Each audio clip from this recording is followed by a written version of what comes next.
Hey there guys, welcome to AFC Game by Game. I hope you're all doing brilliantly well, and I'd assume you are, given Arsenal have recently just won their 13th FA Cup, Arsene Wenger's 7th. Magnificent achievement, and we can all rejoice after what has been a rather topsy-turvy season, it has to be said. But yesterday was absolutely fantastic for all the right reasons. Played some brilliant football against the Premier League champions. Our victory should not be underestimated. We've won that game with a makeshift defence, a captain that has only played about 50 minutes of football this season, who had a brilliant, outstanding game. The whole team played really well, and it's just a really nice way to cap off what has been, as I say, a very up and down season. First and foremost, before I get into yesterday's victory, which I absolutely cannot wait to talk about, I just have to say apologies that I haven't been talking about Arsenal enough recently in recent weeks. The content on AFC Game by Game has been lacking massively.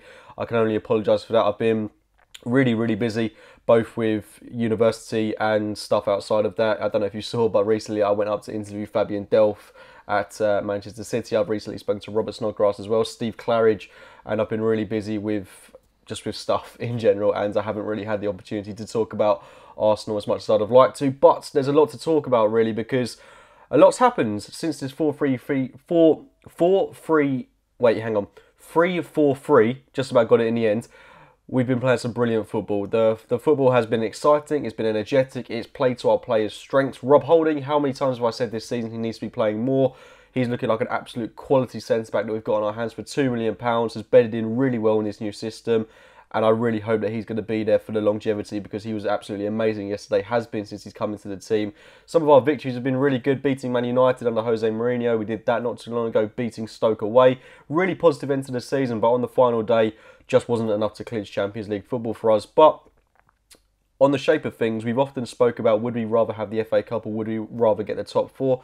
If we'd have got top four on the last day of the season, if Liverpool hadn't got the win against Borough and we'd have beaten Everton, which we did convincingly even with 10 men, then yeah, that would be a fantastic day. But nothing, absolutely nothing tops the victory that we got yesterday. And the way we did it as well, the performance, everything. I mean, realistically, as great as it is to be in the Champions League, we're not going to win it. I think more people are more disappointed to be in the Europa League than they are to have not qualified for the Champions League. The Europa League for me is going to be interesting. I'm not too sure how to approach it. I've never seen Arsenal playing it before, not in my lifetime. There are people out there that are going to be far more experienced, have a better knowledge of how Arsenal should approach this type of tournament. And for me, whilst we're in it, we should take it with all seriousness. We've got a very adaptable squad to play in the Europa League. It's a competition that realistically we've got a great chance of winning, given the pedigree of teams that are in it. That's not to discredit any of the teams that are in the tournament, but from an Arsenal standpoint, we've got a great chance to get to the final in this European tournament, and we've got a great chance to win it. We've got players that are capable of doing that. We've got a great squad, a team that is capable of playing with a back four and a back three now. We've shown that this season. And players that we've got a great amount of players in every single position. I think we definitely do need to strengthen in the transfer market. That all depends on the players that we keep, the players that we sell. But I do think that we need another couple, 3-4 additions maybe to this squad to give us a realistic chance of competing in the Europa League this season, as well as competing in the Premier League. The only worrying thing for me is any team to have competed in the Europa League has never ever won the Premier League. So that's a slight concern, but hopefully we can be the team to break that trend and go on a proper Premier League run next season. We have to do that. That's the natural progression from this. We spoke about it after that 2014 FA Cup win. We've won 3 FA Cups in that time, but now we really have to be going for the title. Whether that's with Arsene Wenger or not, I'm not too sure. There's that big board meeting which we keep hearing about in this coming week, so we will know Wednesday or Thursday whether or not Arsene Wenger will be our manager. It's long been spoken there will be a standoff between Wenger and Gazidis.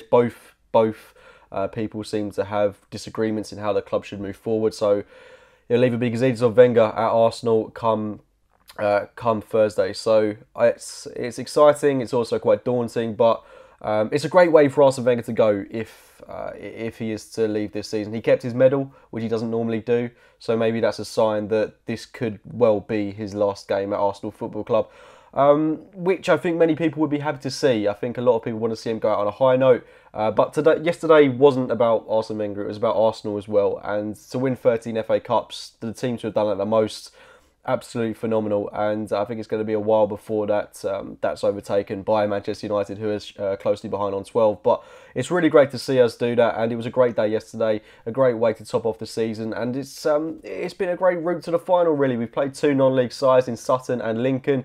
Nothing away from them, they put up really good performances on the day. We were just too good for them. And then the two final games against Man City and Chelsea, coming up against two top-class sides. We've done really well to beat both of them. The game against City, maybe we were a little bit fortunate, but we did really well to come through there. But yesterday, that's what it was all about. The game against Chelsea, coming up against the Premier League champions, a team that are flying as high as a kite, going out full strength yesterday against us. And we had a makeshift back three, Rob Holding, Per Mertesacker and Nacho Monreal, all three of them as good as each other, absolutely sublime. But the performance of Per Mertesacker has to be duly noted because he was terrific. A captain's performance when we needed him the most, hasn't played for God knows how long, and he towered above Diego Costa in this game. He was so much better than the man coming up against him, and it was fantastic to see him play so well. Won absolutely everything. Didn't have to worry about being dragged out wide, which has long been a problem with Per Mertesacker because he doesn't have the pace to get back in position, but he can just sit in the middle of that three. Rob Holding and Nacho Monreal can clean up alongside him, and it worked so well to his favour. Didn't miss Laurent Koscielny at all in this game, and it was great to see that. Hopefully Per Mertesacker has got another couple of years left at Arsenal, and it does really, for me, raise the question as to why he hasn't played a bit more, because he's been back for a good amount of months now. We had opportunities to play him this season, and even the fact that he did put in a great performance yesterday with no minutes, it would have been nice to see him play a bit more this season because clearly he's still got years left in him, and I do hope that he's able to put these kind of performances in more regularly in an Arsenal shirt, and that goes for the rest of the players as well. We need to be seeing that kind of performance week in, week out, and we haven't seen it enough this season. But thankfully yesterday we could do it on the day against a full strength Chelsea side, and Chelsea just didn't look up for it. They didn't look as hungry for the cup as we did, which is surprising because Antonio Conte had a chance to win a double. I'm sure Chelsea would have loved to have won the double, but from minute one, the tone seemed to be really set. They didn't want this as much as we did. Don't get me wrong, they had their chances, but what I heard penultimately throughout the commentary from Danny Murphy of all people was that this was an end-to-end game, and it was nothing like that whatsoever. Arsenal dominated this match from start to finish. Yes, as I say, Chelsea did have their chances. Diego Costa had a few opportunities. Victor Moses had a chance. But apart from that, we kept Eden Hazard quiet. We kept Diego Costa quiet for the most part, and that's all thanks to that makeshift back three. The midfield as well was absolutely unbelievable. Granit Xhaka and Aaron Ramsey absolutely ran this game, and then on the flanks, Hector Bellerin on the right-hand side just absolutely ruined David Luiz. And then on the left, Oxlade-Chamberlain filling in at left wing-back, which is by no means his position, but he worked tirelessly throughout this game. And Danny Welbeck up top, leading the line. I mean, I would love to have this guy with an end product because he is just so good at everything else. We wouldn't have won this game without him, in my opinion, because undeniably his talent is there, his work ethic is there, and he runs the channels so well, and he provides an outlet for Arsenal in a way that someone like Olivier Giroud can't. But he just can't. It's whatever he does at the end, whether it be the pass, whether it be the finish, just isn't quite good enough from him. We had a great opportunity through Welbeck, first of all through the header. He was unlucky there, it hit the post, but then that opportunity where if he'd have just had a bit more awareness to play it into Aaron Ramsey, we would have gone 2-0 up and effectively won this game before half time. So Welbeck, I really hope that with a full pre-season under his belt, he can get that cutting edge finalised for next season, because he's such a good player to have in the team. He's so valuable to this side. He just needs to have that cutting edge, that bit of lethalness in front of goal, that ruthlessness, should I say, just in front of goal, and we've got a cracking player on our hands there. But don't underestimate as well the performances of Mesut Ozil and Alexis Sanchez playing behind Danny Welbeck. Both of them were unreal. We've wanted to see Mesut Ozil take over a game for so long now, and he did that yesterday. He was brilliant from start to finish, putting a great tackle on Eden Hazard, which we've wanted to see so much this season. He sacrificed his own game for the favour of the team and put in a really hard-working and desired performance. That's something we wanted to see from him for so long now. And Alexis Sanchez with the goal, again, worked tirelessly, worked really well for the team, and I do hope that's not his last performance in an Arsenal shirt, because he is such a unique talent, such a good player to have at Arsenal, and his goal was invaluable for us. So I hope that we find some way of keeping him on, just offer him whatever. I really don't care at this point. Whether he signs a contract worth 500 grand a week, fine. He's worth that. He's a player that we need to have in our squad for next season. He needs to be a part of Arsenal because he is, I wouldn't say we're dependent on him, but he is so essential to what we've got going forward, and he's such a good player for us. Our team is built around him now, and he's Mr. Number 1 at Arsenal, but Mesut Ozil is shortly followed behind him. But the squad yesterday as a whole worked so well. David Ospina in goal, you've got to mention him as well. Flapped a little bit at the goal we conceded, but made up for that with a brilliant save. The same goes for Mesut Ozil, really, who was at fault for the first goal that we conceded, the only goal we conceded, but shortly made up with it, with a great chance that he created himself and should have put it in the back of the net. As I say, everyone worked hard, made up for their errors, which were few and far between in this game, and Yeah, I just want to talk about the game really. It started off really well. We got that goal within the opening 5 minutes, which just kind of came out of nowhere. I was really surprised with how well we started this game. I didn't expect Chelsea to let us dominate the ball in the manner that we did, but we played our game really well and we got that opportunity. First of all, Aaron Ramsey harrying the ball down and Nacho Monreal making that goal by taking it past his man, playing it back into Ramsey, and Ramsey, who just was... Yeah, he was he's quite a bit offside, but he didn't really interfere with. It's a really dubious goal. First of all, Sanchez handballs it to bring it down. I can't argue with that. It definitely was a handball. Brings it down, but then he takes it down really well and then puts it past Thibaut Courtois. But was Aaron Ramsey interfering with play? Probably ever so slightly. The way he ran to the ball, but then he obviously got a call from Sanchez to leave it. The referee's given it. Dare I say I'm happy to score a goal like that against Chelsea? I think I am. I think I'd rather score a goal like that than a beautiful goal. It was a nice way to open the scoring, should I say. But we should have built on that, and we had chances to. We had that one through Danny Welbeck. We had another one through Aaron Ramsey. We had one through Mesut Ozil. We should have been about 3-4 up before half-time, which is unbelievable to say given the way Chelsea defended and played all round this season. But we absolutely tore them apart. We were so much better than them, and they had very, very few chances. The only one I can think of is the Diego Costa one, which he launched right at David Ospina. There was a little bit of a scrap between Rob Holding and Diego Costa. That's something I absolutely love to see.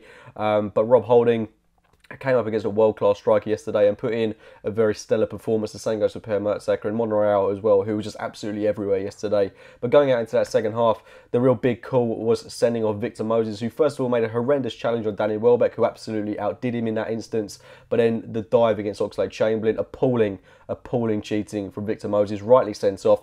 But then things didn't really go our way after a red card. Chelsea got back into the game. As I say, it was Mesut Ozil that lost the ball, and then Chelsea created a goal from there. Diego Costa bringing it down, and then it takes a deflection off Per Mertesacker, which unfortunately takes it out of the reach of David Ospina. Ospina should have done a million times better on the goal. He flapped it a bit, and unfortunately Chelsea made it 1-1. But we couldn't have... It just couldn't have gone any better the way we got that second goal. Literally from the kickoff, it took about 20-30 seconds to get the goal. Brilliant build-up play first and foremost. Alexis Sanchez with the awareness to play in Olivier Giroud, who had just come on. Giroud doing what he does best, holding up the ball and then playing it into Aaron Ramsey. He took a pot shot, putting it into the box, but Ramsey doing what we saw him do so much in that 2013-14 season, making that late run into the box. Absolutely no one picking him up. Conte, player of the year. I mean, Aaron Ramsey's totally outdone him there. Ramsey runs into the box and heads it past Courtois to make it 2-1. Our lead is restored, and it should have been 3-4-1 from there on in. Mesut Ozil had chances. Bellerin had a great chance. We should have won this. The scoreline is very, very flattering. We should have won it by a lot more, but 2-1, I'll take that any day of the week. The way in which we won it was absolutely superb. And 13 FA Cups, 13. With a makeshift defence, this back three, it's really something to build on next season. I really hope we continue with it because it works so well in the midfield with Ramsey and Xhaka playing there. It works so well for the back three. And then up top, I mean, that front three of Welbeck, Alexis, Ozil is really, really exciting. If we could maybe get another striker in, maybe someone like, dare I say, Mbappe, it'd be great to get him in. But realistically, I don't think that's going to be an option for us, considering he'll cost God knows how much. But that's a really exciting front three, and we've got something to build on. Whether it will be with Arsene Wenger or not remains to be seen. Whether it will be with Mesut Ozil and Alexis Sanchez, I'm not too sure. They've still got a year left on their contracts. Are we going to risk running them down? But I'm very, very nervous, excited, mixed emotions for how things are going to come out Wednesday, Thursday morning. Will we wake up to press headlines that Arsene Wenger has left Arsenal Football Club? Has Gazidis left Arsenal? Who will the next manager be? There's only so much time that Arsene Wenger can remain on at the club, and I think whatever happens, he's done a great service to this team. It was a great day yesterday. It wasn't just about him, but it was also about the team as well. Every man worked incredibly hard. A lot of people coming out, a lot of players coming out saying that they want to see him remain on beyond the season. I believe Aaron Ramsey was a big advocate of seeing him remain on, and other players have said that numerous times this season. So at least we know that the players have got the faith in the manager, whether that's to be believed or not. We're not too sure. I mean, players are sort of backed into a corner when an interviewer asked them, do you want Arsene Wenger to remain on beyond this season? Because if they say no, then they can't really, they just can't really say that on national TV. So they're kind of forced to say yes. But hopefully Arsene Wenger does still have the belief of the players behind him. If yesterday's performance is anything to go by, then he certainly does. But bigger picture, we need to see that throughout the course of the season, because too many times it has been very poor. Conceding 3 to Bournemouth, conceding 3 to Palace.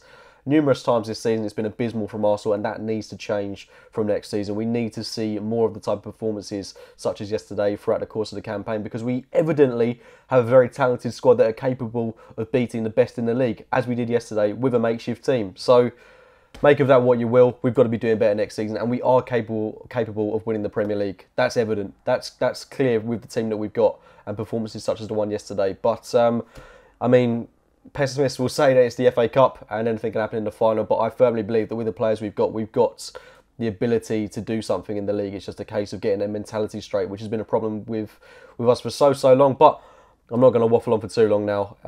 I'll wrap it up there. Yesterday was absolutely fantastic, and it's a shame that there's no victory parade today, but given the events in Manchester, that's more than understandable, and my condolences go out to any of the victims and the victims' families, given what happened up there. It was absolutely horrendous. But yeah, for us yesterday, brilliant performance. We finally got something to be happy about after what's been a torrid season, and we'll see how things come out on Wednesday or Thursday. But yeah, regarding the future of the channel, I'm not too sure how things are going to go next season. Hopefully I'll have the time to do this, but it's my last year at uni next year, and I'm also going to be working a job which will be taking up quite a bit of my time on the weekends, so I'm not too sure how much coverage I'll be able to get of Arsenal's performances, but I'll try to sort something out, and I'll try to do a few more of these videos over the course of the summer, try to keep you updated with the future of the manager, the future of some of the players coming in and leaving the squads. But I'll try to keep this channel as alive as possible, because there's over 3,000 of you, 3,500 of you watching this now, which is really surreal considering that it's built up over the course of many years, and that many of you want to tune in and watch this ugly muck. But yeah, again, thank you for all of your support this season. Apologies that I haven't been able to make the videos more regular over the past couple of weeks, but hopefully we can get something going over the course of next season and throughout the summer. But for now, thank you all for watching AFC Game by Game this season. Please do drop a like on the video if you have enjoyed it, and as always, I'll be speaking to you very soon.